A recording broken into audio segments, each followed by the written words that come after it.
Hello friends, नमस्ते, good evening. आप सभी का स्वागत है मेरे यूट्यूब चैनल नेहा मोटिवेशनल पर। मैं आशा करती हूँ आप सभी स्वस्थ होंगे, मस्त होंगे और अपना ख्याल रख रहे होंगे। हमारे देश में आज भी ऐसे कई बाबा हैं जिन्होंने हमारे देश का नाम रोशन किया है और उन्हीं में से एक है ये बाबा। ये वो बाबा हैं जो अगर कोई भक्त उन्हें भगवान कह दे या भगवान का दर्जा दे दे तो उसे मना कर देते हैं या उसे बाहर कर देते हैं। शुरू से ही उनका कहना है कि भगवान वो नहीं हैं। अगर कोई उनके पैर छूने की कोशिश करता है तो वो मना कर देते हैं और कहते हैं कि अगर पैर छूना है तो हनुमान जी का छुओ, मेरा नहीं। कहा जाता है कि वो हनुमान जी के बहुत बड़े भक्त थे। आप उन बाबा की महिमा या उनकी कहानी के बारे में इस प्रकार जान सकते हैं कि इस दुनिया के जाने माने ताकतवर अमीर लोग जिनकी फैन फॉलोइंग लाखों करोड़ों में है, वो भी इन्हें अपना गुरु मानते हैं। मैं आपको कुछ ऐसे लोगों के बारे में बताऊंगी जो इन्हें अपना गुरु मानते हैं और शायद आप उन्हें अच्छी तरीके से जानते होंगे क्योंकि वो किसी नाम या परिचय के मोहताज नहीं हैं। आप इन बाबा के बारे में इस बात से अंदाज़ा लगा सकते हैं कि जो एप्पल कंपनी के मालिक या फिर फेसबुक के ओनर, ये सभी लोग इन बाबा को अपना गुरु मानते हैं। और भी बहुत जानी मानी हस्तियां हैं जो इन्हें अपना गुरु मानती हैं। स्टीव जॉब्स, एप्पल कंपनी के मालिक, जो किसी नाम या परिचय का मोहताज नहीं है, उन्होंने बताया था कि वो बहुत पहले से ही इन बाबा को अपना गुरु मानते थे और इनसे उन्हें बहुत कुछ सीखने को मिला।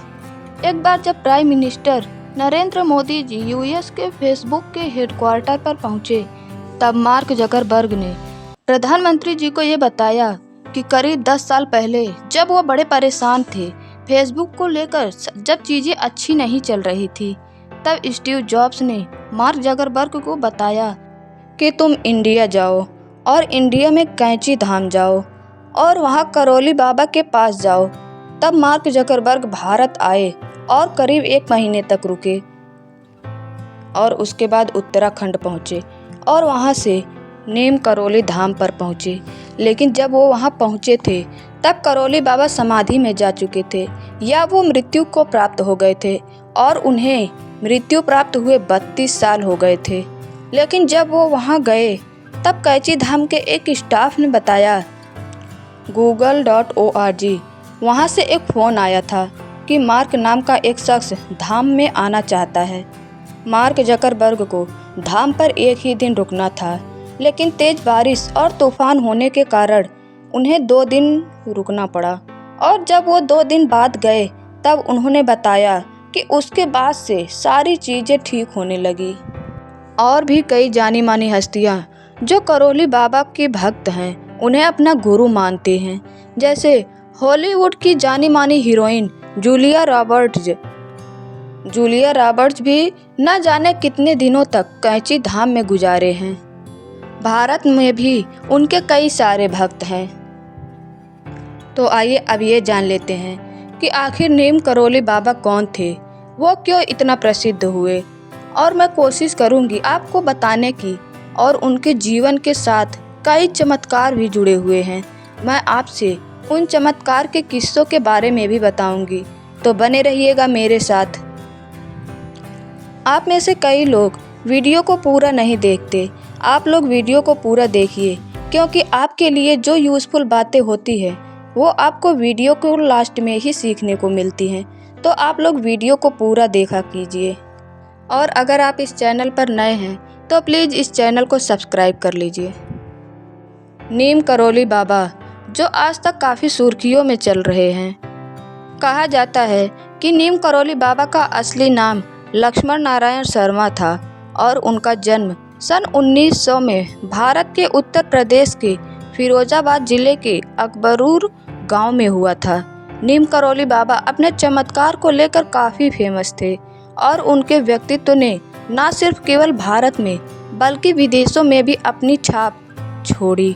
और यही कारण है कि उनके जो शिष्य हैं वो दुनिया भर में हैं। ऐसा मानते हैं कि उत्तराखंड में भवाली से कुछ किलोमीटर दूर एक छोटी सी घाटी के पास नीम करोली बाबा पहुंचते हैं और उसी जगह पर बैठ जाते हैं और दूर पहाड़ी पर उन्हें एक शख्स दिखाई देता है और वो उसे जोर से बुलाते हैं, पूरन यहाँ आना। और जब उसके कान में आवाज़ पड़ती है तो वह दौड़ता हुआ आता है। जब वो बाबा को देखता है तो वो हैरान हो जाता है, क्योंकि एक साधारण से दिखने वाले बाबा जिसको उसने कभी नहीं देखा था। तो फिर उन बाबा को उसका नाम कैसे पता चला? उन्होंने उसका नाम लेकर कैसे बुलाया? बाबा उसे कैसे जानते हैं? तब बाबा ने कहा, इतने हैरान मत हो, मैं तुम्हें कई जन्मों से जानता हूँ और मुझे बहुत भूख लगी है। घर जाओ और मेरे लिए खाना लेकर आओ।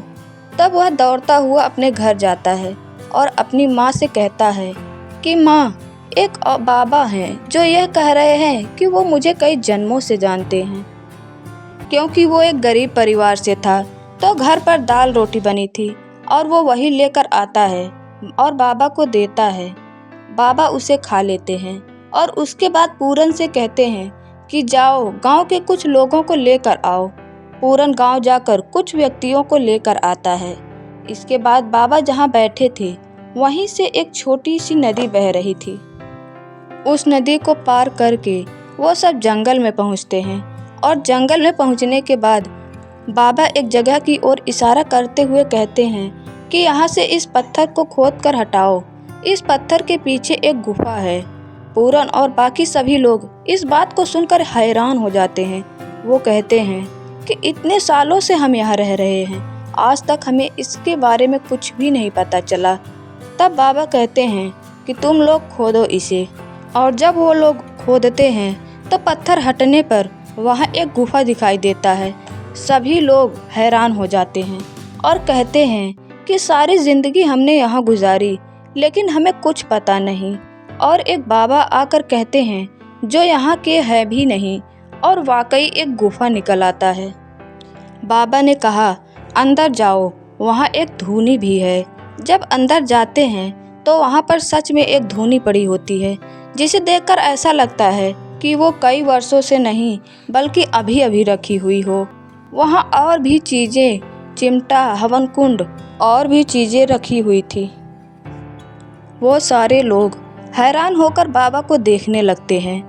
तब बाबा कहते हैं, हैरान मत हो, ये कोई चमत्कार नहीं है बल्कि ये जगह हनुमान जी की है और इस जगह का शुद्धिकरण करना है। शुद्धिकरण करने के बाद वहाँ हनुमान जी की स्थापना की जाती है और धीरे धीरे ये जगह फेमस होती गई और बाद में इस जगह को कैंची धाम के नाम से जाना जाने लगा, जहाँ दुनिया भर के लोग आते हैं बाबा के धाम। नीम करोली बाबा के चमत्कार के किस्से कई सारे हैं और जिनमें से ये एक है। बाबा के चमत्कार से बन गया बाबा लक्ष्मण दास पुरी स्टेशन। एक बार बाबा ट्रेन से यात्रा कर रहे थे। बीच में टीटी आया और बाबा नीम करोली महाराज के पास टिकट न पाकर उन्हें गाड़ी रोककर गाड़ी से बाहर कर दिया। बाबा वहीं किनारे आसन लगाकर चिमटा गाड़ कर बैठ गए। उसके बाद रेलवे के स्टाफ ने जैसे गाड़ी आगे बढ़ाने की कोशिश की, तब गाड़ी बिल्कुल भी चलने को राजी नहीं हुई। स्टाफ के काफ़ी कोशिश करने के बाद भी ट्रेन नहीं चली। तब किसी ने कहा कि ये सब कहीं बाबा के कारण तो नहीं हो रहा है। तब रेलवे स्टाफ ने बाबा से ट्रेन में बैठने की याचना की। तब बाबा ने कहा कि मैं सिर्फ एक ही शर्त पर बैठूंगा, जब यहाँ पर एक स्टेशन बनवाया जाएगा। यहाँ पर कोई स्टेशन नहीं है। तब स्टाफ ने कहा ठीक है। तब बाबा जाकर गाड़ी पर बैठे और उसके बाद ट्रेन तुरंत स्टार्ट हो गई और वहाँ पर एक रेलवे स्टेशन का निर्माण किया गया, जिसका नाम बाबा लक्ष्मण दास पुरी स्टेशन रखा गया। एक बार रिचर्ड अल्पर्ट नाम का एक अंग्रेज था जो हार्वर्ड यूनिवर्सिटी में प्रोफेसर था। वे मनोविज्ञान में सहायक प्रोफेसर थे। मनुष्य को भ्रमित कर देने वाले रासायनिक नशे जैसे एलएसडी पर अध्ययन करते रहते। वे खुद एलएसडी के आदी हो गए थे, लेकिन उनका मन अध्यात्म पर भी था। अध्यात्म की खोज में वे भारत आए और उनकी मुलाकात बाबा नीम करोली से हुई। बाबा को साधारण बाबा समझकर उसने उन्हें बहुत सारी एलएसडी की गोलियां खाने को दे दी। बाबा सारी गोलियां खा गए, उन्हें कुछ भी असर नहीं हुआ। बाबा का यह चमत्कार देख रिचर्ड अल्बर्ट बाबा का शिष्य बन गए। बाबा ने रिचर्ड अल्बर्ट को यह संदेश दिया कि इस नशे में कुछ नहीं रखा है। अगर नशा करना चाहते हो तो आध्यात्म का नशा करो। बाबा ने उसे रामदास नाम दिया। रामदास ने बाबा के चमत्कारों पर आधारित एक पुस्तक लिखी जिसका नाम है मिरेकल ऑफ लव। आपको इस पुस्तक में बाबा नीम करोली के चमत्कारों के कई सारे किस्से मिल जाएंगे। तो आज की वीडियो को मैं यहीं पर एंड करती हूँ। अगर आप कुछ और भी जानना चाहते हैं बाबा नीम करोली के बारे में तो प्लीज़ कमेंट करके ज़रूर बताइएगा। आई होप आपको ये वीडियो पसंद आई होगी। वीडियो पसंद आए तो प्लीज़ इसे लाइक कीजिए और ज़्यादा से ज़्यादा शेयर कीजिए। और अगर अभी तक इस चैनल को सब्सक्राइब नहीं किया है तो प्लीज़ इस चैनल को सब्सक्राइब ज़रूर कर लीजिए। Thanks for watching.